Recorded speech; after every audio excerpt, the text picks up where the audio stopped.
Donc prêt à commencer et nous allons démarrer avec l'articulation un petit peu autour du numérique dans la région.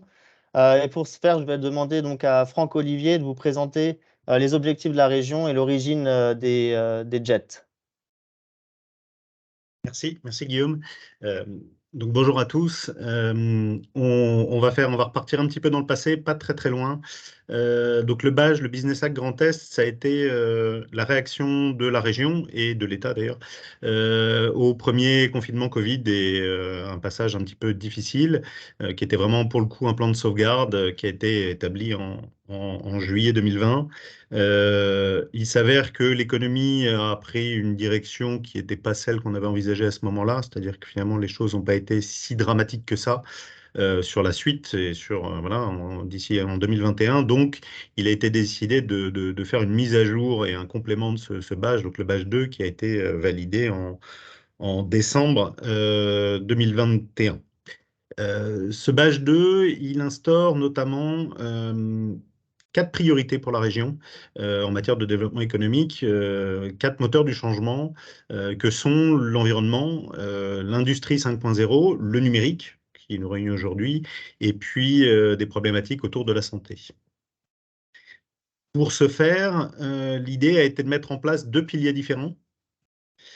Le pilier, alors on détaillera un peu plus aujourd'hui, qui est le pilier des grands tests transformation, les jets. Donc vous avez quatre jets qui correspondent aux quatre moteurs du changement, dont le jet numérique, qui clairement vise à structurer, accompagner les offreurs de solutions. Alors offreurs de solutions pris au sens le plus large, puisqu'il y a les offreurs de solutions technologiques et autres, mais il y a aussi dedans, on y intègre les offreurs de solutions dits académiques, tout ce qui va être laboratoire, chercheurs, recherche, etc. Et puis tout ce qui est aussi, on veut faire le lien avec les organismes de formation, parce qu'on a bien conscience que la notion de compétence, de disponibilité des compétences, c'est un petit peu le cœur du sujet, notamment pour le numérique, dans la région. Donc ça, c'est, voilà, j'insiste pas parce qu'on va revenir dessus par la suite. Le deuxième pilier, alors là, pour le coup, c'est un pilier que la région gère beaucoup plus en direct, c'est l'ensemble des parcours de transformation. L'idée pour la région, c'est de ne plus être une somme de dispositifs verticaux où, en gros, les gens viennent, pour être très transparent, viennent chercher de l'argent et puis nous, on les voit arriver, ils viennent chercher de l'argent et repartent. Nous, on n'arrive pas à avoir de visibilité, on n'a pas forcément de visibilité, résultat, sur l'efficience des dispositifs. Donc, l'idée, ça a été effectivement d'être beaucoup plus de se transformer dans une approche beaucoup plus de parcours. Le parcours étant finalement l'idée d'accompagner sur la durée les entreprises avec des référents de proximité qui finalement seront des interlocuteurs et qui va permettre pour l'entreprise, à partir de diagnostics 360, de pouvoir prioriser aussi, de les aider à prioriser quels pourraient être des projets de développement et puis de les accompagner sur ces projets de développement. Typiquement, on a un parcours de transformation, on a ce qu'on appelle des modules transformants. On a un module transformant qui est le module IA dans lequel on retrouve le diagnostic IA par exemple. Et l'idée, c'est d'amener et d'aider à définir et mieux définir des projets d'entreprise qui soient qualifiés et évidemment, l'idée, c'est qu'au bout de ces parcours-là, on puisse valoriser nos offreurs de solutions qui sont accompagnés dans le cadre des jets numériques pour que la demande régionale réponde, plutôt l'offre régionale réponde à la demande régionale. Donc voilà, c'est un peu le grand cadre sur lesquels je voulais rapidement intervenir. Bon, je répondrai évidemment à des questions s'il y a besoin, mais il semblait intéressant que vous puissiez voir un petit peu quelle est la structuration qui a permis de créer les jets et dans les jets, mais ça on y reviendra juste après, de créer des DAS, dont le DAS IA. Et là, maintenant, je vais laisser de nouveau la parole à Guillaume pour qu'il puisse vous présenter justement la partie jet et la partie IA. Super, merci Franck. Continuer avec voilà, une vue un petit peu plus générale sur les jets. Ce sont donc des centres de ressources et d'expertise au service de la transformation des entreprises. Il existe en fin de compte 4 jets et 3 sont animés par Grand Innov Plus. Donc vous avez l'industrie, le numérique et l'environnement. Chacun de ces jets contient différents domaines d'activité stratégiques, comme celui donc, qui nous rassemble aujourd'hui sur l'intelligence artificielle. Comme cela a été présenté juste avant par Franck, les entreprises qui souhaitent se transformer peuvent se reposer sur des parcours de transformation. Ces parcours se déclinent en plusieurs étapes et donc ça commence en fait par une étape de sensibilisation et une orientation donc, sur ces parcours justement. Et ensuite, il est possible d'analyser la maturité de l'entreprise autour de différents axes stratégiques et de sortir des leviers de transformation. Donc, c'est le diagnostic 360 qui a été évoqué juste avant. Enfin, il y arrive l'analyse des besoins donc des modules de transformant pour mener en fait à bien avec l'identification de solutions techniques pour mener à bien ces modules transformants. Et enfin, la dernière étape est la mise en œuvre du projet de transformation. Donc, c'est les entreprises peuvent entrer sur le parcours à différentes étapes en fonction de leur maturité. Donc, ça, c'est aussi un point qui est important. Et les offreurs des jets apportent leurs compétences et leurs solutions techniques sur leur domaine d'expertise pour la mise en œuvre des transformations. Donc en fait, si vous voulez, pour l'exemple justement de l'IA, il intervient à plusieurs endroits sur le parcours, comme Franck l'a mentionné aussi avant. On a donc l'étape du diagnostic 360 où il y a une analyse sur la maturité en IA et en data de l'entreprise qui est menée. Ensuite, vous avez aussi les entreprises peuvent demander un diagnostic de leur solution qui se focalise sur l'utilisation de la donnée et de l'IA, qui s'appelle le DiagIA et qui sera d'ailleurs aussi présenté à la fin de cette présentation en plus en détail. Et enfin, en fonction de l'avancée de travaux en IA et de leur maturité, des aides pour les mettre en place peuvent être proposées par la région au sein de ce qu'on appelle le plan IA qu'on déroulera aussi après, comme par exemple le processus Primo IA pour les entreprises qui veulent inclure pour la première fois de l'IA dans leur process.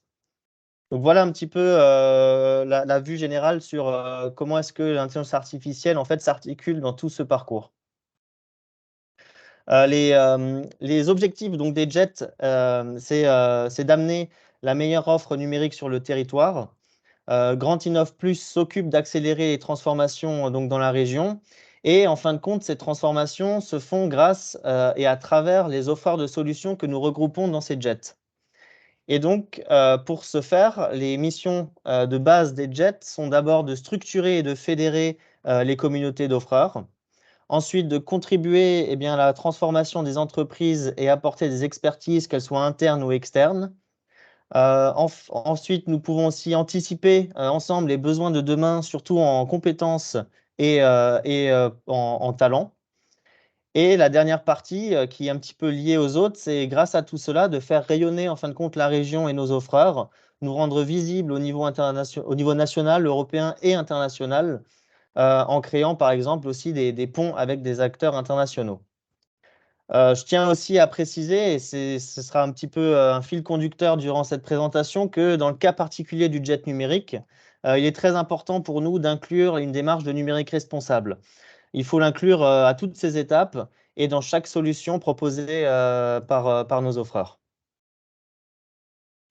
Donc, je passe un petit peu sur la structuration de ces communautés. Surtout qu'il y a peut-être aussi des personnes sur cette vidéo pour qui c'est nouveau. Donc, pour le bon fonctionnement de cette communauté, il faut la structurer et bien définir qui en fait partie. En fin de compte, le référencement se fait sur différents types d'offreurs. Tout d'abord, nous avons des offreurs de solutions technologiques qui peuvent être aussi de formation ou des offreurs académiques qui œuvrent vraiment sur la mise en œuvre des transformations. Donc, c'est la dernière étape des parcours qui vous ont été présentés juste avant. Nous référençons aussi ce que nous appelons les offreurs d'accompagnement, qui eux interviennent sur le module transformant, donc la troisième étape du parcours, et permettent vraiment de créer le référentiel offreur-demandeur. Donc un demandeur, donc une entreprise qui arrive avec une envie de transformation, comment est-ce qu'on le met en connexion avec un offreur qui a une solution pour cette transformation? Donc, il s'agit de bien vous connaître, de vous connaître le mieux possible pour avoir la vision totale de l'offre régionale. C'est un travail qui est fait en collaboration entre la région, Grand Innov Plus, et aussi les agences de développement économique. Je crois qu'il y en a même qui étaient inscrites à cette vidéoconférence aujourd'hui. Ceci passe aussi par la mise en place des outils pour faciliter la visibilité et le rayonnement des offreurs. Certains de ces outils, je pourrais vous les présenter plus tard dans la présentation. Le jet numérique va aussi animer donc, des communautés en la faisant travailler ensemble sur une feuille de route co-construite avec l'aide d'outils collaboratifs qui sont mis en place à travers aussi différents événements que nous créerons ensemble. Nous souhaitons aussi faciliter la connexion entre les parties de l'écosystème et plus particulièrement avec les parcours de transformation. Cela dans le but de mettre en place une dynamique collective et aussi collaborative pour pouvoir travailler au niveau régional et instaurer aussi des fois de la cohérence, surtout sur des sujets émergents qui sont nouveaux et qui peuvent des fois au début paraître un peu compliqués à mettre en place dans un monde d'entreprise ou d'industrie. Enfin, le dernier point, c'est que cette structuration passe aussi par l'accompagnement et le suivi donc par des référents, ainsi que l'utilisation de différents outils comme le diagnostic IA et aussi des programmes d'excellence. Donc voilà un petit peu comment va se former la structuration.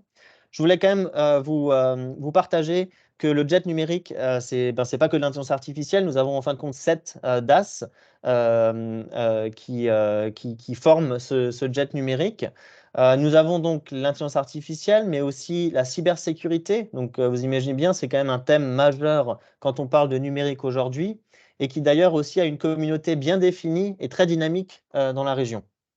Ensuite, nous avons le DAS Cloud qui va être lancé au cours du mois de mars et qui peut aussi d'ailleurs intéresser certains de vous si par exemple vous proposez des algorithmes en mode SaaS sur le cloud par exemple. Donc ça peut aussi être intéressant pour certains acteurs présents aujourd'hui. Le DAS Technologie Immersive, lui aussi aura une réunion de sa communauté en avril et donc pour discuter de la feuille de route sur la réalité augmentée, la réalité virtuelle sur le territoire. Le DAS modernisation des infrastructures et des usages IT sera lancé, lui, plus tard dans l'année avec la participation de Numéum, entre autres. Le DAS technologie émergente, lui, inclut les technologies quantiques, et le quantique d'ailleurs en général, la 5G industrielle et le Web 3.0. Et enfin, comme je vous l'ai dit avant, le numérique responsable, donc c'est un DAS à proprement parler, mais qui vient immerger vraiment tous les autres DAS aussi, car comme je vous l'ai dit, il est vraiment important pour nous d'inclure ces notions de sobriété numérique, d'éthique, de mixité au sein de tous ces DAS. Donc l'animation de ces DAS et la structuration du jet ne serait pas possible sans une équipe soudée derrière, qui est aussi là pour vous aider. Donc, je vais présenter un petit peu les différents membres de cette équipe. On commence avec Cindy Acolas, chargée de mission numérique et qui est votre référente privilégiée pour nous tenir informés sur les développements de vos solutions et être sûr que vous êtes bien identifié au sein de la région en tant qu'offre de solutions. Et je crois d'ailleurs que Cindy est présente sur la visio aussi. Nous avons ensuite Claire Dittner, coordinatrice de projets structurants et spécialiste donc de la question des compétences et des talents, qui, elle, travaille étroitement avec Sephora Verlet, qui est chargée de mission compétences au sein du jet numérique. Ensuite, nous avons Olivier Auran, chef de projet transformation, qui amène toute son expertise sur les sujets numériques et doit aussi coordonner les DAS cloud et technologies immersives. Ensuite, nous avons Jean-Charles Renaudin, responsable de la cybersécurité, avec donc son DAS associé et responsable aussi du CSIRT, donc le Centre d'assistance et de réponse d'urgence aux victimes d'attaques informatiques dans le Grand Est. Ce centre a été lancé le 14 février, donc vous pouvez déjà d'ailleurs l'utiliser et partager l'information avec vos contacts, et il sera inauguré le 28 mars à Nancy. Et enfin, je termine avec Isabelle Kuhn, donc directrice générale adjointe de Grand Innov Plus et responsable du pôle JET et Badge au sein de l'agence. Donc, sans oublier, bien entendu, ensuite la région Grand Est et donc aussi la présence aujourd'hui de Franck Olivier avec nous, chargé de mission du numérique. Donc, on rentre vraiment dans le vif du sujet maintenant, avec donc le DAS IA. Euh, L'intelligence artificielle, on va plus la présenter et surtout tout ce qu'elle amène en transformation au niveau économique, sociétal. Elle peut ouvrir la voie à de nouvelles perspectives en termes de productivité, de croissance et même de résilience. Donc, il est vraiment, je pense, normal d'inclure l'intelligence artificielle dans une politique de transformation des entreprises de la région. Et donc, c'est pour ça qu'on est rassemblés aujourd'hui. Et je vous présente rapidement qu'est-ce qu'un DAS. Donc, c'est vraiment des véritables think tanks qui réunissent des experts du domaine afin de s'assurer que les missions du JET soient toujours alignées avec la réalité de la technologie et aussi des usages actuels. Nous voulons aussi s'assurer que les membres du JET soient toujours au meilleur niveau de l'état de l'art, au niveau de leurs offres. Donc, on essaie aussi d'accompagner les offreurs dans leurs solutions pour les comparer un petit peu avec l'état de l'art. Et cela se fait donc par la construction et la mise en œuvre de feuilles de route sur sur les thèmes du DAS.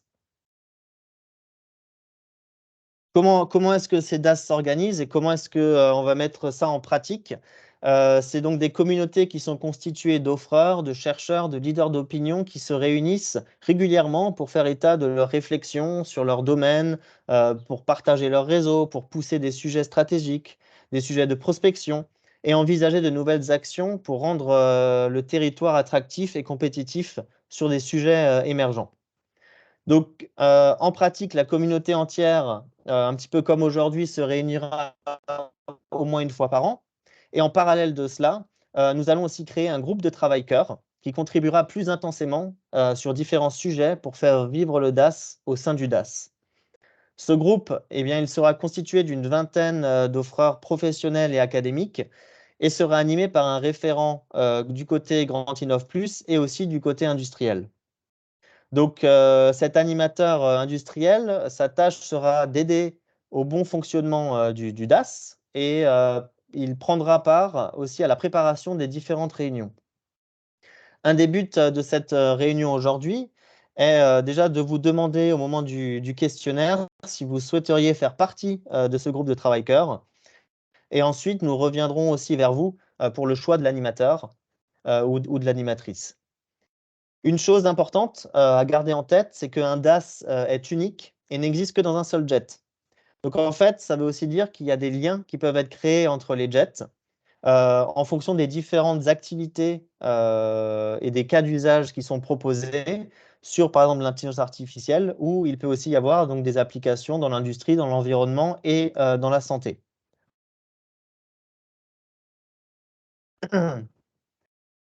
Nous avons fait le travail en amont de cette présentation l'année dernière sur la constitution de la chaîne de valeur de l'intelligence artificielle.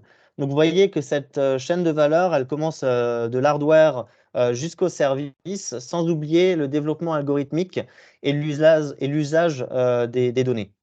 Chaque partie de la chaîne de valeur a sa définition propre et il sera important que vous éprouviez en fait cette définition et les technologies associées pour que nous soyons bien tous d'accord sur ce qui constitue cette chaîne de valeur. Est-ce qu'il y a des choses qui manquent? Est-ce qu'il y a des choses qui sont trop? Euh, et vraiment, cette chaîne de valeur est créée comme un support, mais qui est amené à évoluer. Le but étant ensuite eh bien de placer les offreurs, donc vous, sur cette chaîne de valeur, pour bien constituer ensuite un référentiel entre juste la demande des entreprises et vos offres de solutions. Mais aussi, pour nous, il est important de pouvoir détecter des possibles trous dans la raquette et de voir où est-ce qu'il y a peut-être des manquements au niveau des offres nécessaires à la transformation en intelligence artificielle des entreprises. Ce que nous avons déjà commencé à faire au sein de l'équipe, c'est de placer certains acteurs identifiés sur le territoire ou qui sont même déjà référencés au sein de Grand Innov durant différentes actions passées, par d'abord des thématiques d'usage, donc les 4 rectangles sur la gauche, et aussi en fonction des technologies mises en œuvre dans leurs offres, dans les 4 rectangles de droite. Ceci est donc le travail beaucoup de Cindy et d'Olivier, avec Cindy qui sera vraiment votre référente privilégiée pour vous assurer que nous avons toutes les données de votre entreprise et vos offres qui sont à jour dans notre base de données. C'est vraiment important qu'on garde le contact et que nous puissions facilement, ensemble, vous placer dans les différentes cases. Bien sûr, cela n'est qu'une représentation visuelle ici et ne vous inquiétez pas si vous ne voyez pas votre logo. En fait, nous sommes en train de créer des outils de cartographie plus interactifs que je vous montrerai plus tard en lien direct avec une base de données mise à jour en temps réel où nous nous assurons d'avoir tous les offreurs présents.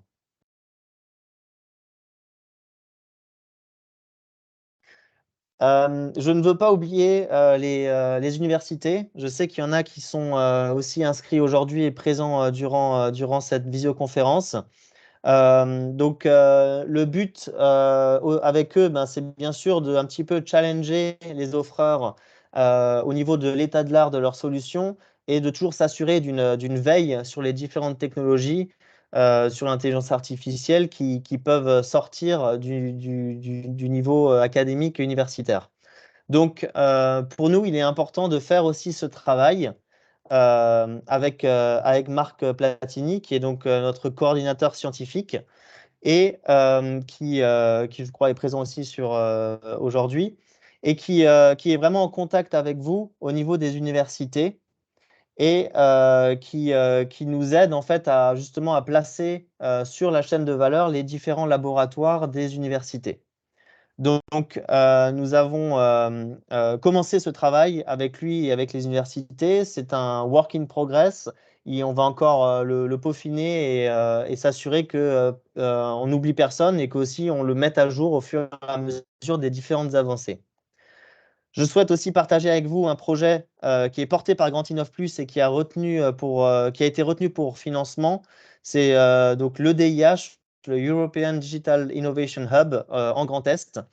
Par ce projet, nos objectifs sont de favoriser l'adoption de technologies et d'usages innovants par les industries du Grand Est, en particulier sur les sujets liés à l'intelligence artificielle, la cybersécurité et le calcul à haute performance.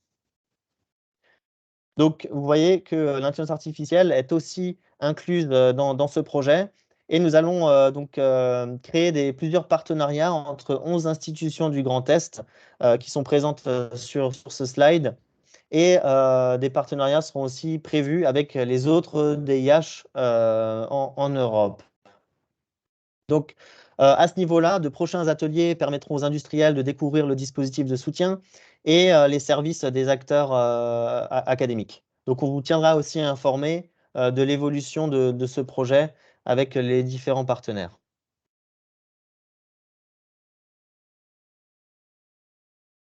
Nous en venons maintenant, en fin de compte, aux outils de cartographie que je vous ai parlé avant pour visualiser l'offre régionale. Donc, nous pouvons la voir à plusieurs échelles déjà, cette cartographie et cette offre. En termes, déjà, on peut commencer en termes macroscopiques par rapport aux ex-régions et aux départements pour tout le DAS. Ça nous permet déjà de suivre une première répartition des offreurs. Maintenant, vous allez me dire comment je fais pour être sur cette carte.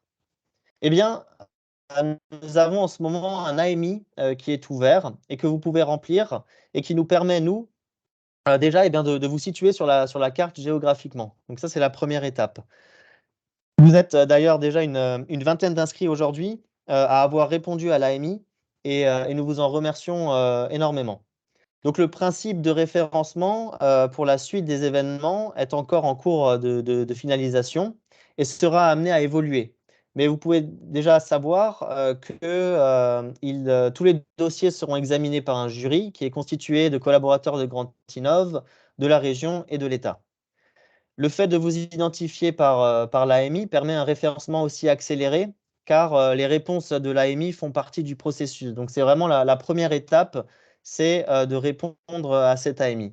Cela nous permet, comme dit avant, de vous placer sur la cartographie, mais aussi une fois que votre référencement sera finalisé, c'est de pouvoir rajouter des filtres sur cette carte en fonction de la chaîne de valeur, par exemple. Et donc, de facilement visualiser où sont positionnés et qui sont les acteurs sur chaque partie de la chaîne de valeur. Aujourd'hui, cette cartographie est un outil qui est utilisé en interne chez Grand Innov Plus, mais il sera par la suite mis à disposition sur le site des JET au moment de notre événement du 360 Grand Est les 22 et 23 juin prochains. Je partage d'ailleurs une information importante avec vous, où vraiment aussi il est important de se référencer. Donc, je vous invite à utiliser le QR code ou on pourra aussi vous envoyer à la fin de la réunion le lien de l'AMI. Euh, euh, Toutes les personnes qui voudront participer, enfin tous les offreurs qui voudront participer au 360 et profiter des événements B2B qui sont organisés durant cet événement devront absolument avoir répondu à l'AMI. Donc c'est vraiment important pour nous que vous soyez référencés au moins par l'AMI avant de pouvoir ensuite vous proposer les différentes offres qui seront mises à votre disposition durant le 360. Je passe à la partie numéro 3 de la présentation avec les actions en intelligence artificielle de la région. Donc, on commence avec les actions en cours. Donc, celles bien sûr spécifiques à l'IA. La première, donc c'est le plan IA. Je passe rapidement parce qu'on va rentrer plus en détail sur ce plan dans les prochains slides. Nous avons commencé et lancé les rendez-vous Expert Jet, donc aussi en partenariat enfin en partenariat plutôt avec l'organisation de Marc Platini, donc notre coordinateur scientifique. Nous avons cette semaine à l'Université de Lorraine enfin organisé les journées scientifiques autour de l'intelligence artificielle, qui a permis de mettre en avant déjà des thèses cofinancées par la région sur l'IA, des chercheurs aussi de renom et des industriels. Et comme on avait toutes ces personnes dans la salle, on les a aussi mis autour d'une table ronde que nous avons diffusée sur les réseaux sociaux et qui était donc notre rendez-vous expert jet sur l'intelligence artificielle et qui était donc mardi 27 février. Le deuxième sera aux mines de Nancy, sûrement au courant du mois d'avril, et nous vous tiendrons bien sûr informés de ces différents événements. On a aussi beaucoup d'actions en cours avec les universités. Donc, Marc échange avec eux sur les actualités de l'intelligence artificielle et les bonnes pratiques avec des réunions régulières. On a l'appel à projet des centres d'ingénierie de formation qui a été envoyé avec les différentes universités en janvier où nous attendons le résultat. Et donc aussi différents événements comme donc la journée scientifique autour de l'IA qui était le premier événement, mais il y en aura d'autres. Nous continuons à participer à différents groupes de travail, par exemple celui avec Basalaria et le AI for SME. Nous participons à différents travaux sur l'intelligence artificielle, par exemple les labels IA qui sont créés par Numéum. On crée aussi une cartographie au niveau européen de l'intelligence artificielle et comme vous l'avez vu, nous incluons nos travaux et nos partenaires au sein du programme EDIH. Et enfin, nous échangeons aussi au niveau actualité et bonnes pratiques avec différents écosystèmes d'intelligence artificielle au niveau régional et national. Enfin, pour des news un peu plus généralistes, donc nous sommes en train de mettre en avant une enquête sur les besoins en compétences au niveau du numérique dans les entreprises. Vous verrez d'ailleurs dans le questionnaire en fin de cette présentation qu'il y aura quelques questions qui seront liées. Et vous pourrez peut-être aussi, en tant que membre du JET, être amené à être questionné par nos différentes équipes sur les compétences pour répondre en fin de compte à cette enquête. Nous faisons aussi partie du process de former 10 000 personnes au numérique qui sort donc du Business Act Grand Est 2. Et comme on vous l'a présenté au début de la présentation, bien sûr, l'IA a toute sa place dans le parcours régional d'accompagnement. Je tiens à partager avec vous peut-être quelques appels à projets qui sont en cours, que vous avez peut-être déjà identifiés ou non. Donc, vous avez l'appel à projet thématique spécifique en intelligence artificielle qui se finit le 2 mai 2023. Donc, il concerne déjà d'abord deux domaines, donc, soit les gigamodèles pour le traitement automatique du langage naturel et aussi les flottes intelligentes de robots. Mais il y a aussi des collaborations dans deux thématiques avec l'IA et la cybersécurité et l'IA et conception de circuits. Donc là, c'est aussi des endroits qui sont intéressants pour nous parce qu'on peut même mettre deux DAS qui peuvent travailler ensemble. Donc c'est des appels à projets très intéressants et les entreprises, bien sûr, sont les bienvenues, ce n'est pas que académique. L'autre appel à projet sur le Edge Artificial Intelligence pour des projets franco-japonais. Donc, c'est là vraiment mettre en avant des initiatives franco-japonaises entre universités et entreprises. Et je partage aussi avec vous un appel à projet à venir qui nous a été présenté justement à la journée scientifique sur l'intelligence artificielle à l'Université de Lorraine par Stéphane Canu, donc chargé de mission au ministère de l'Enseignement supérieur. Cet appel à projet porte sur la création de pôles de formation et d'excellence en IA. Donc en fait, c'est de mettre en place un réseau maintenant de 8 à 10 pôles de rang mondial. Donc on pérennise les 4 instituts 3IA et on crée des nouveaux instituts aussi. Grâce aussi au lancement de nouvelles chaires qui seront hors 3IA et la création de 7 à 9 en tout, de 8 à 10 pôles de rang mondial. Donc, il y a des modalités pratiques.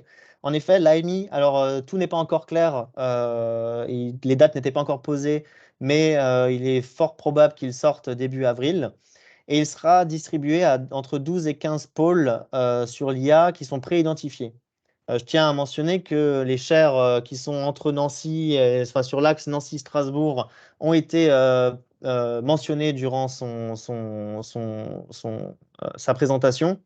Donc, on peut imaginer qu'il y aura aussi des pôles pré-identifiés à ce niveau-là.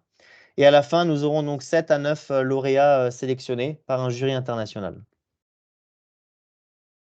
Donc, voilà pour ce qui en est des appels à projets actuels sur l'intelligence artificielle. On passe maintenant rapidement donc sur le plan IA de la région. Donc, le contexte, c'était donc en lancement en 2019, où il y avait plus de 150 entreprises qui plaçaient l'IA au cœur de leur développement, plus de 130 offreurs de solutions sur des sujets de pointe en IA, et plus de 250 chercheurs au sein des 15 équipes de recherche qui étaient identifiées à ce moment-là, et le lancement d'ailleurs aussi du centre de calcul Roméo. Aujourd'hui, bien sûr, les chiffres ont évolué. Il y a de plus en plus d'entreprises qui placent l'IA au cœur de leur développement. Nous détectons, identifions de plus en plus d'offreurs et nous espérons pouvoir les référencer tous. Et il m'a été partagé qu'il y a aujourd'hui plus de 400 chercheurs et 400 thésards sur la région en 2023 en IA. Donc le plan IA s'articule autour de 5 grands axes. Le premier, c'est donc booster la compétitivité des entreprises par l'intelligence artificielle. Le deuxième, soutenir l'excellence scientifique et assurer son rayonnement et sa valorisation. Le troisième, dynamiser les startups en IA. Après, c'est aussi de développer des compétences en IA. Et enfin, le dernier axe, garantir une IA éthique, transparente et inclusive. Donc, je vais passer au prochain slide et peut-être que si Franck, tu veux reprendre la main sur les différents retours du plan IA. Oui, bien sûr. Alors bon, peut-être juste un petit élément de contexte. On n'oubliera pas qu'entre 2019 et maintenant, on a eu une crise Covid et des crises qui font qu'effectivement, on a bien senti que la dynamique, même si les chiffres que vient de présenter Guillaume montrent qu'il y a quand même une évolution positive, mais on a vu, alors peut-être au niveau des entreprises utilisatrices, on va dire qu'on n'a pas vu la dynamique qu'on espérait voir. C'est ce qu'on retrouve sur la première ou sur le diagnostic IA qui finalement a été mis en place, alors, a été expérimenté entre 2021 et 2022. On a industrialisé et lancé le process en mai 2022 avec 14 prestataires de diagnostic. On a eu 4 dossiers qui ont été déposés depuis mai. Donc voilà, donc on sent bien qu'il y a il y a une petite difficulté peut-être encore sur les entreprises voilà, à percevoir. Peut-être, alors on est en train d'investiguer, mais peut-être des problèmes de priorité actuels pour les entreprises voilà, à positionner l'IA dans leur priorité. Primo IA, donc ce qui a été expliqué, hein, c'est une aide, alors soit au recrutement, soit à la prestation. On a 15 dossiers d'aide qui ont été bouclés, avec en gros des aides qui vont de 20 000 à 50 000 euros. Des chaires industrielles, donc on en a deux qui ont été créées, l'une à Télécom Physique Strasbourg et l'autre à l'INSA Strasbourg, voilà, qui pour le coup fonctionnent bien. Et puis alors, je le mentionnerai, ce challenge IA de l'AMI économie numérique, qui a été mis en place sur l'édition 2020 de cette AMI, alors qui n'existe plus. C'est un dispositif qu'on a pu mis en place justement parce qu'on met en place un certain nombre de parcours qui recouvrent un peu les mêmes besoins. Ce challenge IA par rapport à cette AMI économie numérique qui était une aide sur des projets associant entreprises et prestataires ou prestataires et laboratoires, on avait mis une prime voilà, pour des projets intégrant l'IA. Donc, on avait de l'IA sur IA et santé, IA et industrie, et puis IA et numérique. Voilà, donc, on avait boosté un petit peu. Sur l'excellence scientifique, on a deux chaires de recherche et d'enseignement en IA qui sont intervenues. Nous, on est intervenus, alors évidemment, l'ANR est généralement un financeur majeur, mais la région était intervenue en soutien complémentaire sur trois projets, sur trois autres projets. Et puis, pareil, on avait, on va dire, complémenté l'aide de l'ANR sur une quinzaine de thèses. En gros, ce qu'il faut se dire, c'est que ça représente à peu près 1 million d'euros d'investissement pour la recherche au niveau de la région. Évidemment, c'est pas la seule chose sur la valorisation, notamment puisque on a un certain nombre de projets. Alors tous sont pas, on les évoque pas tous. De temps en temps, l'IA est une petite composante de temps en temps plus grande, mais on a aussi un financement de projets réguliers de R&D intégrant l'IA, voire de projets, on va dire, d'innovation intégrant de l'IA qui nous est soumis. Sur la partie des startups, c'était une spécificité puisqu'on a on a un gros dispositif d'accompagnement des startups sur la région via des incubateurs qu'on aide aussi. On avait décidé de mettre un bonus IA, c'est-à-dire d'offrir un bonus supplémentaire de 50 000 euros sur des startups qui faisaient de la R&D, enfin voilà, mettaient en œuvre de la R&D au niveau de l'IA. On a 7 startups qui ont pu rentrer, qui ont pu bénéficier du bonus, sachant que en fait, on en a une trentaine qui intégraient fortement de l'IA. Juste, en fait, ils dépensaient pas assez pour pouvoir accéder au bonus. Mais voilà, on avait quand même depuis donc 2021 une trentaine de startups qui clairement ont intégré de l'IA au cœur de leur offre. Et puis, bon, là, voilà, je le rappellerai pas, mais évidemment, dans la cartographie des offreurs de solutions, il est évident que pour nous, on a un certain nombre de startups qui sont intégrées là-dedans. Sur la partie du développement des compétences, plusieurs axes. Un axe classique de la région que j'ai même pas fait figurer tellement chez nous, c'est classique, qui est le plan régional de formation sur lesquels évidemment le numérique et la data et l'IA sont intégrés, c'est-à-dire que on fait des analyses et ça permet de soutenir soit des formations. Alors, sur l'IA, généralement, ce pas des formations qui sont très, très volumineuses, mais voilà, d'avoir le soutien à quelques formations, notamment plus sur la partie data, ou de temps en temps, de manière plus ponctuelle, éventuellement de soutenir des projets individuels de formation. Là où on est intervenu de manière un petit peu plus spécifique, c'est au travers d'un dispositif de soutien aux écoles numériques. La région a aidé donc le réseau d'écoles Simplon Microsoft. Donc, le réseau d'écoles Simplon a fait un partenariat avec Microsoft pour dédier des parcours spécifiques Data IA. Et donc, on a soutenu l'implantation de 3 écoles Simplon Microsoft à Reims, à Nancy et à Strasbourg. Et puis, l'autre dispositif un peu exceptionnel qui a été mis en place, c'est l'école 42 Mulhouse Grand Est que la région a aussi accompagné. Alors, qui évidemment n'est pas dédié à l'IA, mais voilà, qui a vocation à avoir 300 étudiants diplômés par an, et évidemment, dont une bonne partie a des compétences en IA et a des spécificités en IA. Le dernier point, enfin les deux derniers points là-dessus que j'évoquerai, c'est le soutien de la région le CMQ, c'est évidemment, j'ai plus le nom, le campus des métiers et des qualifications. Donc Camexia, qui est sur Metz, qui est spécialisé sur l'IA et l'industrie, qui est vraiment un réseau de formation autour du dispositif avec un certain nombre d'entreprises qui sont partenaires. Et puis le dernier point, c'est alors là qui est beaucoup plus sur l'acculturation et donc sur l'acculturation à l'IA, parce qu'on a bien conscience que c'est encore quelque chose qu'il faut développer. Ça a été la création de contenu justement à destination du grand public, à destination des jeunes, dans une perspective d'orientation, à destination de personnes en reconversion, voire de dirigeants d'entreprise, pour vraiment leur expliquer un petit peu qu'est-ce que l'IA. Donc c'est un dispositif qui s'appelle MIA, m-ia.net.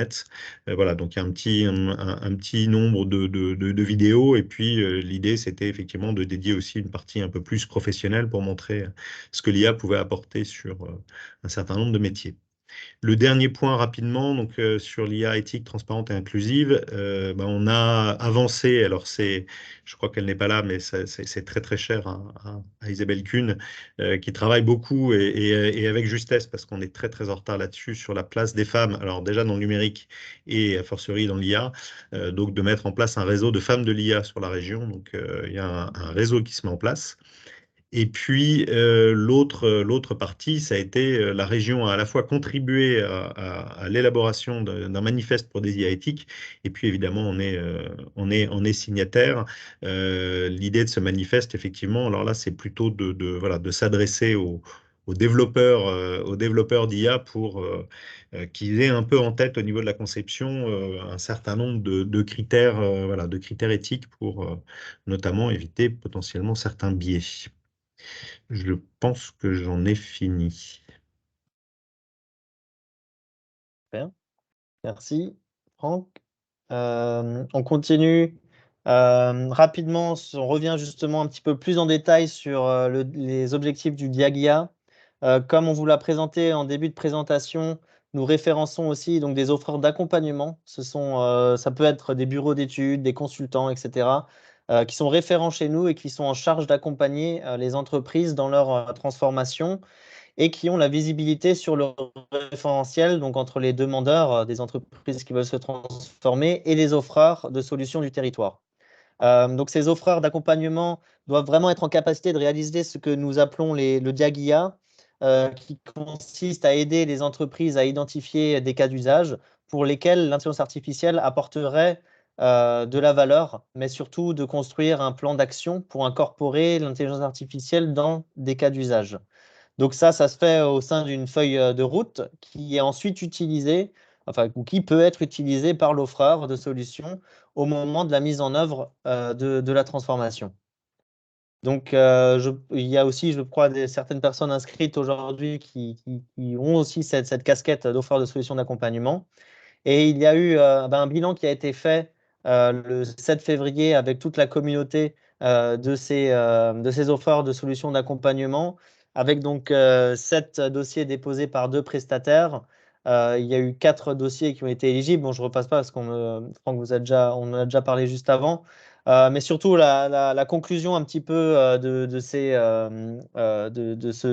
cette communauté, c'est qu'il y avait un besoin de référencement d'un renforcement, pardon, de la communication institutionnelle sur ce diagnostic IA, et sur un petit peu ce parcours et ce process qui est proposé aux entreprises. Donc, c'est aussi une question qui pourrait être posée au sein du DAS sur est-ce qu'une mobilisation justement plus globale du DAS peut aussi aider à vraiment mettre en avant ce dispositif et à faire qu'il soit le plus utilisé possible au sein des entreprises. Et en fait, cette question m'amène un petit peu sur ben, la dernière partie de notre présentation, qui est en fin de compte un temps participatif et où on va d'abord vous faire un petit peu travailler et ensuite on va s'assurer qu'il reste un petit peu de temps aussi pour prendre quelques questions et un temps d'échange tous ensemble. Donc pour ce faire, je vais vous demander eh ben, de vous connecter sur cette application Klaxoon. Vous pouvez le faire par différents moyens, soit en flashant le QR code, soit je vais vous l'envoyer aussi dans le chat, le lien direct. Voilà. Et donc, vous allez pouvoir vous connecter. Il suffit de cliquer. Vous pouvez le faire sur tablette, smartphone ou ordinateur. Et c'est vraiment important pour nous, donc merci de jouer le jeu. Vous verrez parce qu'en fait, il y a plusieurs types de questions. Il y en a une vingtaine, donc ça ne va pas nous prendre non plus trop de temps, mais ce serait bien qu'on puisse le faire ensemble aussi. On commencera sur il y a des questions justement, comme je vous disais, sur les compétences. C'est un petit peu les besoins que vous avez en ce moment en compétences et en ressources humaines. Ensuite, on va justement vous demander un petit peu votre avis sur l'organisation du DAS, sur ce que vous avez entendu sur le retour du plan IA et enfin sur un petit peu le futur, comment est-ce que vous voyez le futur de l'intelligence artificielle. Et ça va nous permettre aussi de savoir un petit peu ou d'engager des discussions pour les prochaines réunions du DAS sur ces différents thématiques qui peuvent être proposées. Donc, pour ce faire, donc, je vous laisse vous connecter. On va aller sur l'application. Je vais partager aussi l'écran. Voilà, merci Olivier qui est qui m'aide aussi sur la préparation de ce questionnaire. Donc, si je le mets là, on va pouvoir, comme ça, on pourra tous le voir. Voilà. Donc, je Tu peux vous donne lancer la encore un petit peu de participation temps. aussi. Ouais, voilà, parfait. Il y a pour l'instant 23 participants à la session. Très bien. On est 40 participants. Alors, on va encore Oui, laisser un peu mais le temps. ceux de Grantinov ne comptent pas. Oui, oui, oui. On est en force chez Grantinov, je vois. Franck non plus.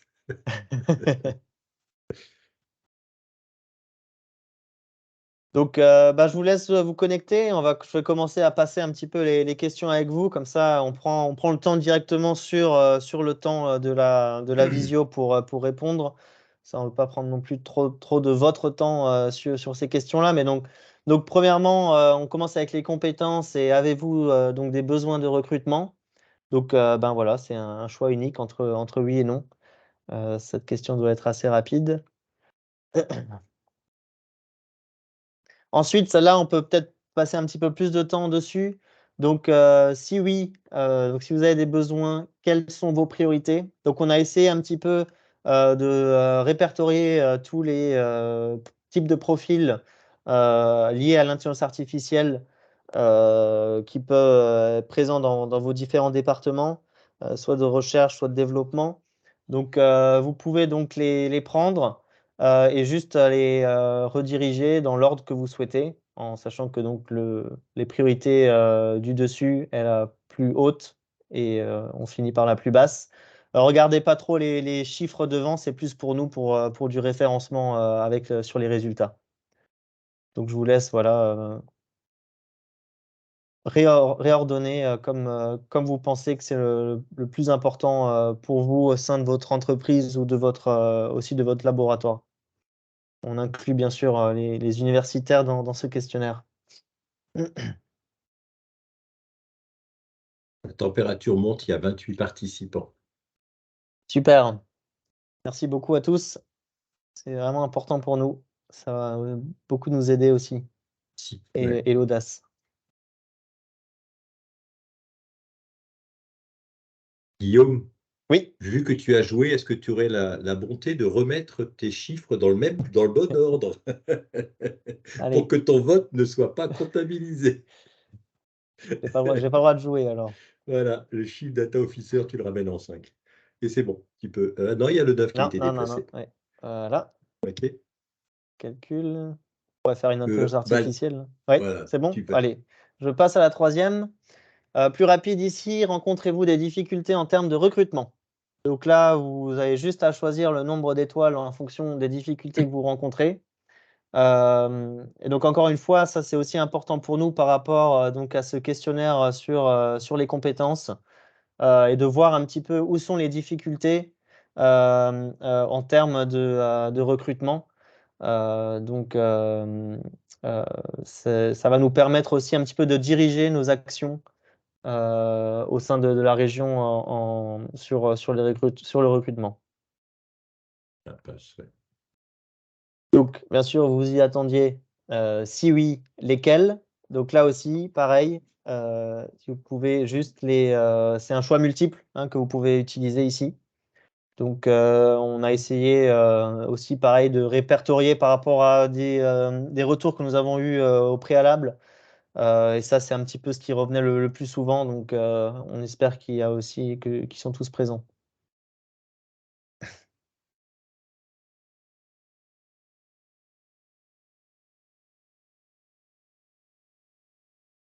Next, ouais. Allez, c'est parti. Question numéro 5. Donc, avez-vous identifié des canaux de recrutement que vous jugez plus efficaces que d'autres? Donc là, c'est pareil, c'est des choix multiples. Donc, je vous laisse regarder. On a aussi mis la possibilité de mettre autre. Mais peut-être que les 4 premiers sont déjà suffisants.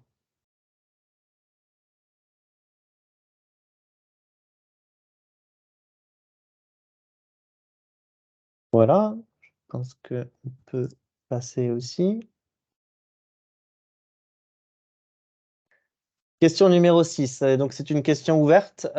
Ici, vous pouvez indiquer les écoles, universités et formations où vous sourcez vos candidats le plus souvent, disons, ou où là vous avez eu disons, les meilleures expériences ou le meilleur taux de candidats qui vous ont été proposés par ces écoles, ces universités ou ces formations. Donc là, je vous laisse mettre votre commentaire juste en dessous de la photo.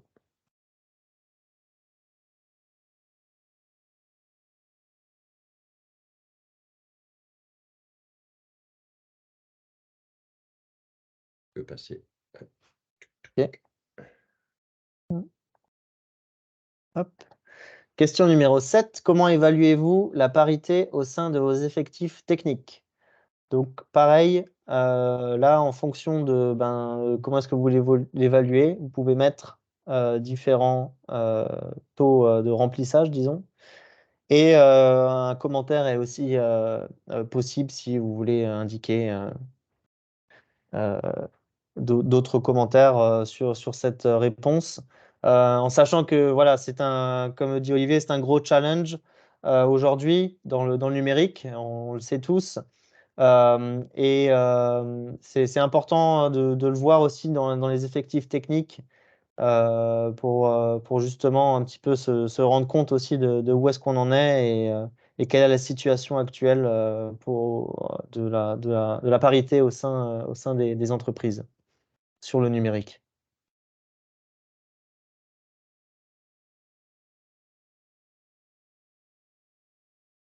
On passait plus bas. Ouais.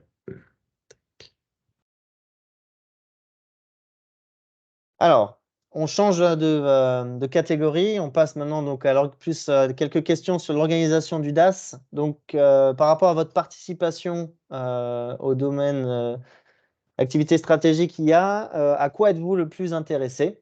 C'est aussi un choix multiple, donc vous pouvez tout mettre, vous pouvez voilà, en mettre qu'un. Donc je vous laisse un petit peu lire, enfin je peux le faire avec vous, accéder à des contenus et accompagnements pour faire évoluer mon offre en IA, m'impliquer dans la dynamique de montée en expertise sur les briques techno, intervenir dans le cadre d'actions de sensibilisation et enfin intervenir dans le cadre d'actions de formation. Donc là, c'est pareil, ça va être un petit peu pour voir un petit peu vos attentes qui nous permettront ensuite de créer les prochaines réunions.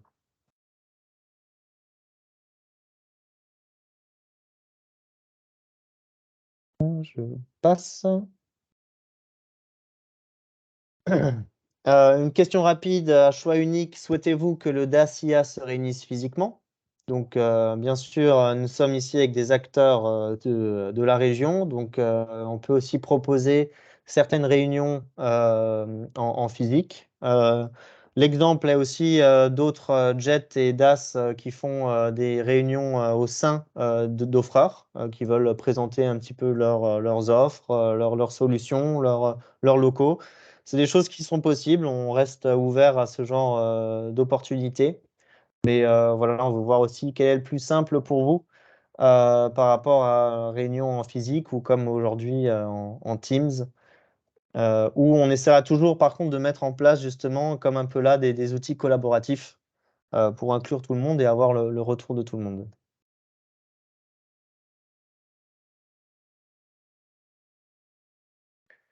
Euh, Ensuite, il y a aussi une question de la fréquence. Donc, comment souhaitez-vous, à quel rythme souhaitez-vous que le DAS se réunisse? Donc, par définition, le DAS, donc on part sur la communauté entière. Est-ce que c'est donc une fois par an, comme ça a été présenté, une fois par semestre ou une fois par trimestre? En sachant que donc il y a aussi à côté de ça le groupe de travail cœur qui se réunira et qui travaillera un petit peu à la structuration et au matériel qui sera présenté durant ces réunions avec toute la communauté.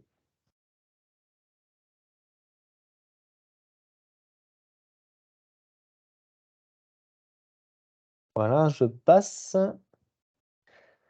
Alors, de nouveau un classement par ordre d'importance, les missions du jet pour le Dacia. Donc, on reprend les missions qu'on vous a présentées durant la présentation et on vous laisse juste les mettre dans un ordre d'importance. Encore une fois, c'est pour nous pour vraiment bien identifier les besoins et préparer les prochaines rencontres. Donc là, c'est pareil, vous pouvez prendre et faire glisser. Je ne vais pas le faire, sinon je vais me faire remonter les bretelles.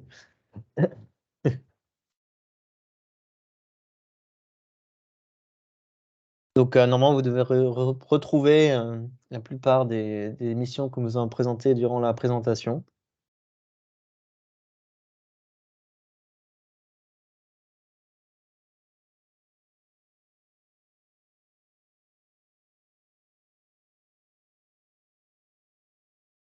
Voilà, validé.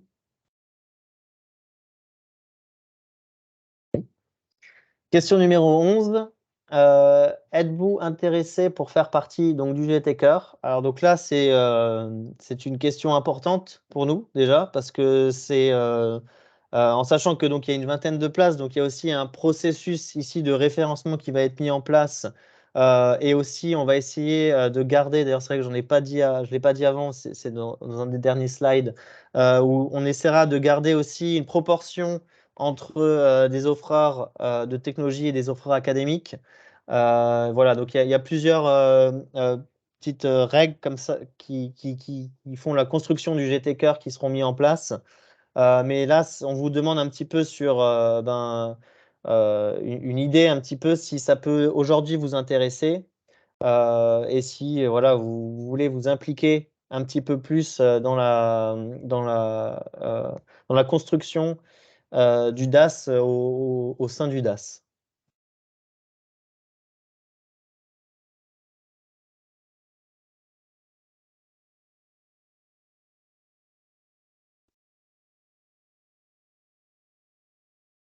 Alors, question numéro suivante, on refait un petit classement par ordre d'importance sur les missions du plan IA. Donc, on vous a présenté les 5 missions du plan IA. On voudrait voir un petit peu comment est-ce que ce plan IA peut évoluer. Et donc, on vous demande de mettre par ordre d'importance les différentes missions de ce plan.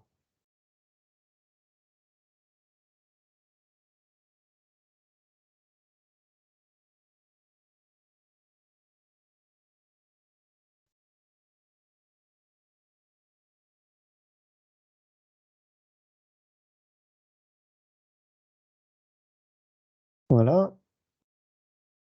Je vais avancer. On est à la question 14 sur 20. Ben là, c'est aussi justement, ici, vous pouvez mettre des commentaires sur le plan IA et son futur. Donc, comment est-ce que vous voyez un petit peu les choses et comment est-ce qu'elles peuvent évoluer? On va pouvoir, on est bientôt à la fin du questionnaire, donc on va aussi pouvoir prendre quelques retours en live. Mais ici, c'est peut-être aussi le moment, si vous voulez écrire. Et donc, toutes ces réponses seront analysées au sein de Grand Innov et de la région pour justement voir un petit peu s'il y a des évolutions nécessaires et sur quel point est-ce qu'il faut qu'on se focalise le plus ou moins. Donc, je vous laisse voilà, mettre vos commentaires, vos libres commentaires dans cette question ouverte.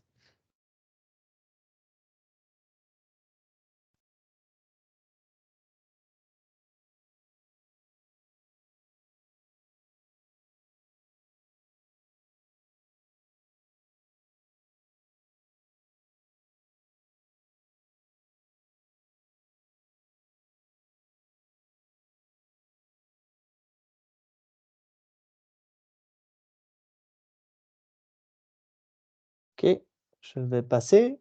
Prenez le temps qu'il vous faut, hein, on laissera aussi le questionnaire un peu ouvert.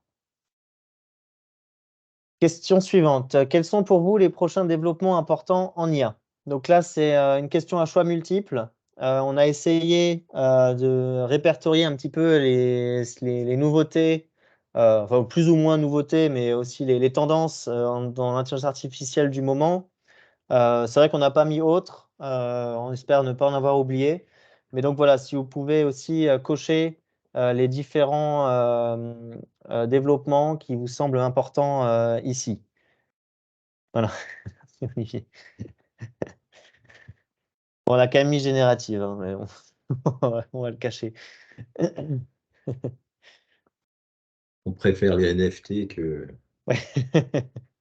Hôtesse tout écrite, déjà tout écrite.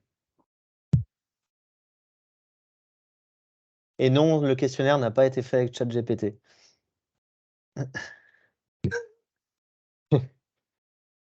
C'est chacun, oui. Heureusement, oui, exactement.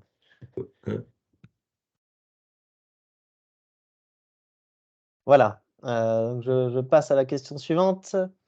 Donc une évaluation ici, pour vous, quelle importance apportent les entreprises à la qualité des données? Donc là, c'est un petit peu à voir avec vos expériences en tant que aussi d'offreurs de solutions et à travailler avec des entreprises. Il y a beaucoup de gens qui arrivent avec des besoins ou dire je veux faire de l'IA, je veux faire de l'IA. Et après, on arrive, soit il n'y a pas de données, soit ben, elles ne sont pas encore organisées, elles sont pas nettoyées, elles ne sont pas prêtes, disons, à des modèles d'IA.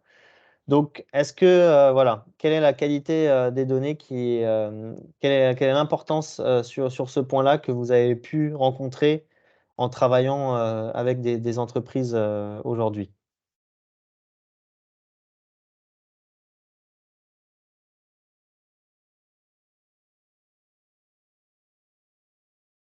Je vais passer parce que je crois que c'est lié.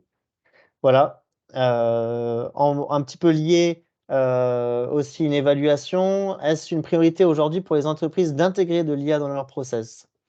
Donc la question c'est, quel est un petit peu en ce moment vos retours, quand vous allez chez des entreprises? Ou est-ce que vous êtes beaucoup sollicité par des entreprises pour intégrer des solutions d'intelligence artificielle dans leur process? Ou est-ce que on vous dit ah ben non en ce moment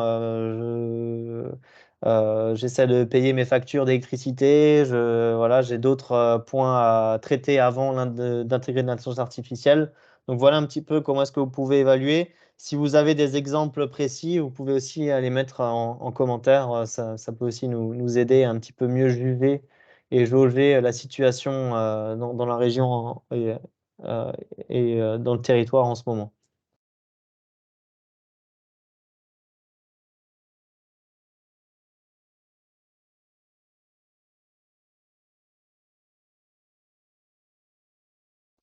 Voilà, on arrive sur la fin.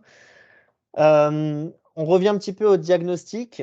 Et vous avez vu, on en a beaucoup parlé. Et donc, pour vous, faut-il commencer par un diagnostic sur les données avant de traiter les applications IA? Donc, en fait, c'est un petit peu lié à la question d'avant sur la qualité des données.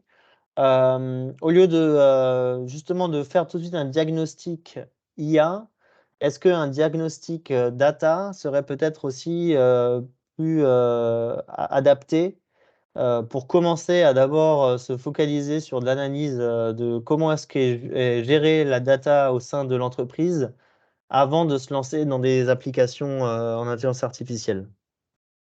Donc là aussi, on vous laisse le choix entre oui et non.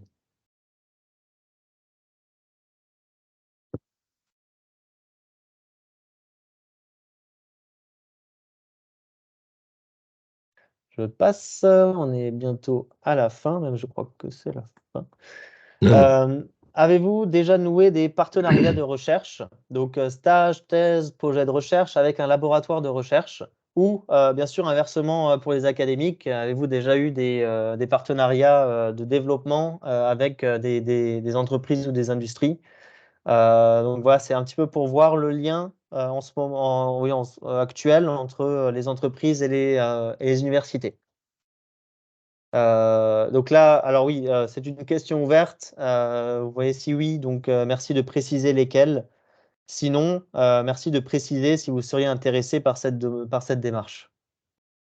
Donc on vous laisse aussi mettre en réponse ouverte.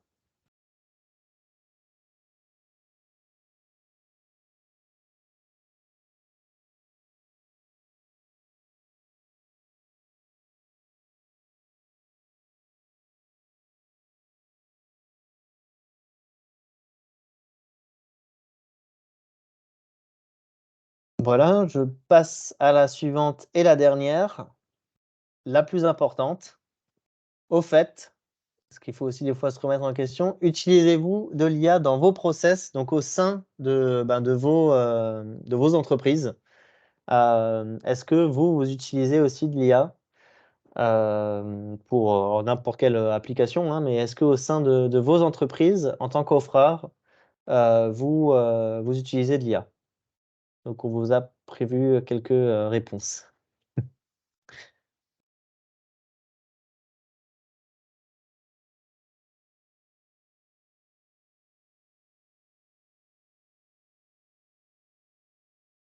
Et voilà. Vous pouvez ensuite passer à la fin du questionnaire. Je vous remercie beaucoup. Oui, Olivier. Tu as la possibilité de cliquer. Alors, c'est moi qui peux les partager hein, si tu veux les résultats globaux. Là, chacun d'entre vous pouvez corriger si vous avez des questions sur lesquelles vous n'avez pas pu complètement travailler. Ce que je te peux te proposer, c'est de partager moi l'écran des résultats Oui. plus détaillés. Tu peux regarder, oui. Si tu veux bien. Et je te rends la main dans 30 secondes. Hop, je vais prendre la fenêtre. Je pense que c'est ce que vous voyez. Donc, avez-vous des besoins en recrutement? La réponse, c'est 68% oui. Ça veut dire qu'on a un tout petit peu de travail à vous aider à trouver ces bonnes ressources. Enfin, on en a besoin. Quelles sont vos priorités? Parfait. Donc là, effectivement, c'est des choses qui seront intéressantes. 26 personnes ont répondu. Merci beaucoup. Hein, on pourra, si on le veut, les partager de façon différente. Mais il y a un vrai sujet. Vous voyez, c'est ça qui est intéressant par rapport aux votes qui ont été faits. On a un vrai sujet sur les data scientists, data analysts et ingénieurs. Et on voit effectivement l'évolution. Donc, on partagera avec vous ces matrix. Rencontrez-vous.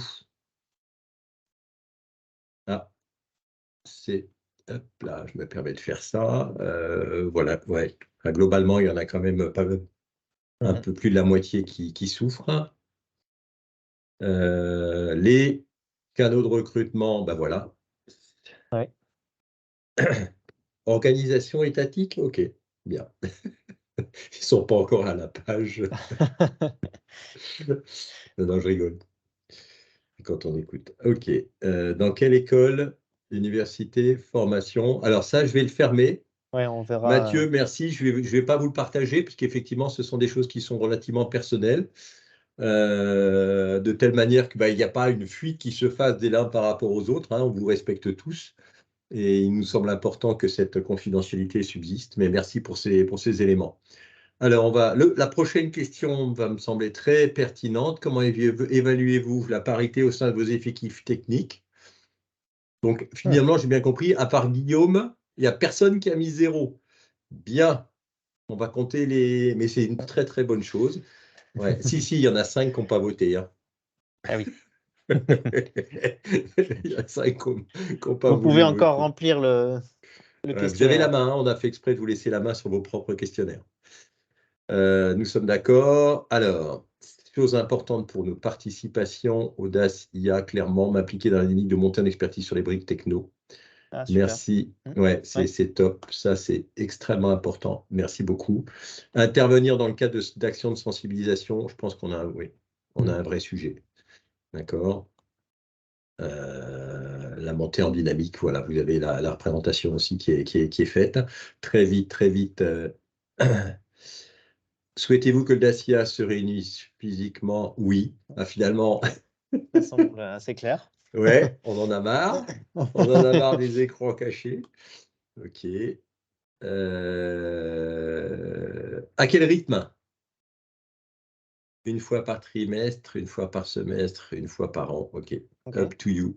En fait, on va s'apercevoir qu'il va y avoir, je pense qu'il va y avoir des communautés, entre guillemets, des petites communautés qui vont naître entre vous. Oui, aussi, oui. Donc après, on va respecter votre rythme, mais ce serait que l'organisation de la communauté sont là. Alors, l'émission, pardon, question numéro 10. Mettre en relation les offreurs et les entreprises. Donc, je vais voir effectivement Donc, très bien. Mettre en relation les offreurs et les entreprises, clairement, comment générer du business pour vous, c'est tout à fait normal. Mettre en relation les offreurs et les académiques, et effectivement, c'est un point important. Je vais dévoiler une indiscrétion. Sachez qu'aujourd'hui, il y a eu beaucoup de startups qui veulent profiter des aides spécifiques qui leur sont dédiées, comme le bonus IA. Travaillent de façon extrêmement bien, et tant avec le privé, quand je dis le privé, c'est des offreurs de solutions comme vous, mais aussi des académiques. On a des choses extrêmement intéressantes qu'on voit apparaître aujourd'hui, et finalement, on s'aperçoit que c'est des beaux challenges qui sont lancés en niant l'IA. GT Cœur, 65% oui, 35% non, pour 23 votes. Hein, 65 fois 23%, c'est bon, tu vas être à 18 et quelques, tu peux les avoir. Merci à tous pour votre engagement. Les classements d'importance, alors 26 répondants sur 29, soutenir l'excellence scientifique, assurer son rayonnement, booster la compétitivité des entreprises par l'IA. OK. Ouais, merci, on a un très fort enjeu, c'est clair. Tac, tac, tac. Les commentaires, alors ceux-là, ouais, Ça, on le voilà. mettra peut-être entre nous. Merci. Je commence avec Mathieu, RAS. Merci, c'est aussi un bon commentaire. On est sur la partie développement important en IA. Prise de décision, l'interprétable, discutable. Je vais me permettre juste, sachez que vous puissiez comme ça aller voir en prise de décision. Ah oui. D'ailleurs, à l'Université de Lorraine, nous avions eu un excellent présentation sur l'IA explicable d'un des chercheurs là-bas, très intéressant. Et je comprends l'envie d'être là-dessus. Très important. Okay. Alors, on l'a fait. La 14e, il va nous rester quelques minutes. Ah, vous êtes finalement 2,8. Ah oui. Ah, je trouve que vous êtes sympa, messieurs, dames. Hein. D'ailleurs, il y a un point important qu'on peut dire, hein, Franck, je crois, c'est le fait que Granthinov travaille avec Numéum, et en particulier, on a la chance d'avoir un sous-groupe autour de la data de Numéum Grand Est, sur lequel il y a des acteurs qui sont ici présents et qui font partie aussi de Numéum.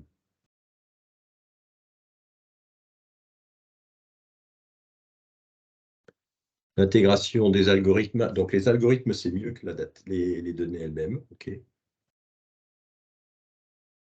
Voilà, on garde, hein, vous voyez, sur le côté, on voit les commentaires, on vous les laissera. Hein. C'est des choses qu'on pourra partager, qu'on va analyser avec vous, on vous le demande. Ça, c'était fait. Alors, diagnostic sur la data. Oui, OK. Là, on C'est n'a rien clair à dire. aussi. Oui. OK. Alors, les partenariats de recherche, donc pour l'instant, merci. OK. Donc, ceux-là, on les traitera individuellement aussi. Alors, la dernière question.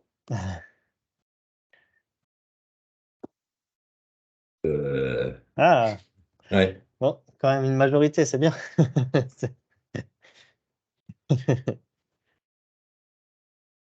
Bah, c'est super. important. Ce sera important aussi de voir comment. Je te rends la main, Guillaume? Oui, merci. Merci Olivier pour une rapide voilà, présentation. Mais comme on vous a dit, hein, on va regarder un peu plus en détail. Vous pouvez encore répondre, hein, les derniers. J'ai vu qu'il n'y avait pas encore toutes les réponses. Allez-y, hein. N'hésitez pas. On va faire la dernière partie. Voilà, Teams me prévient qu'il reste 5 minutes. Et donc, les 5 minutes, c'est vous pouvez aussi maintenant, si vous voulez, prendre la main rapidement, si des gens avaient encore une question rapide. On peut prendre quelques minutes pour cela. Et sinon, moi, il me restera encore 2 petits slides juste pour finir la présentation. Donc, je ne sais pas, soit vous voulez lever la main ou vous pouvez prendre aussi la main, enfin, juste ouvrir votre micro.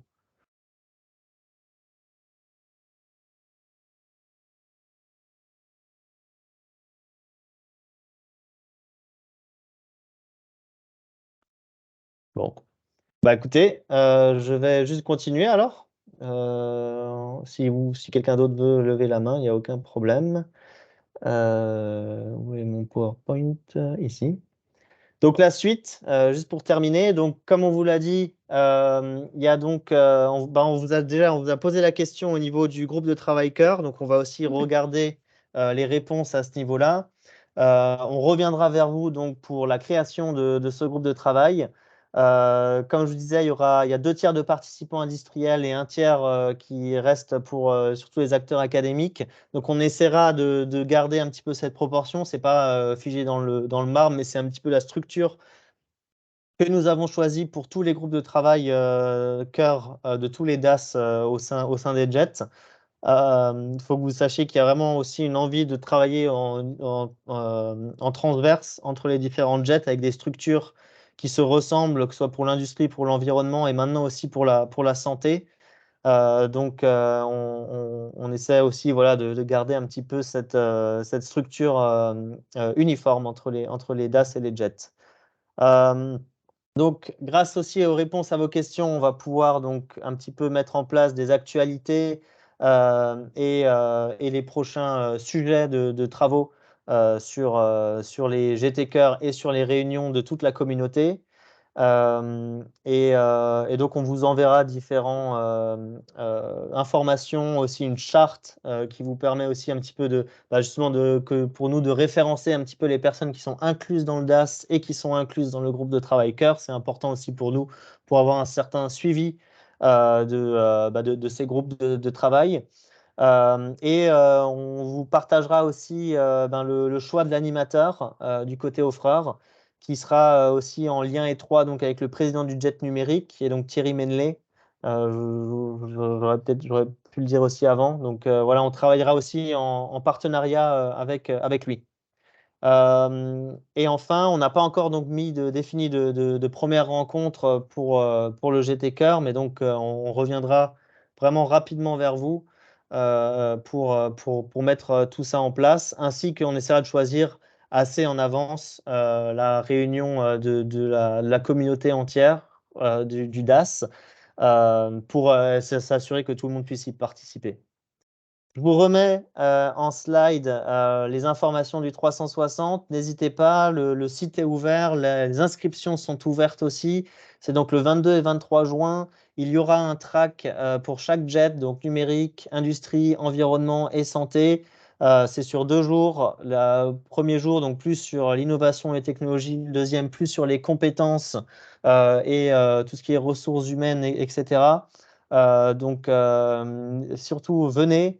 Et comme je l'ai dit, je réinsiste un petit peu, mais pour aussi participer à différents événements de B2B du 360 pour les offreurs, merci de vous inscrire sur l'AMI, de vous référencer.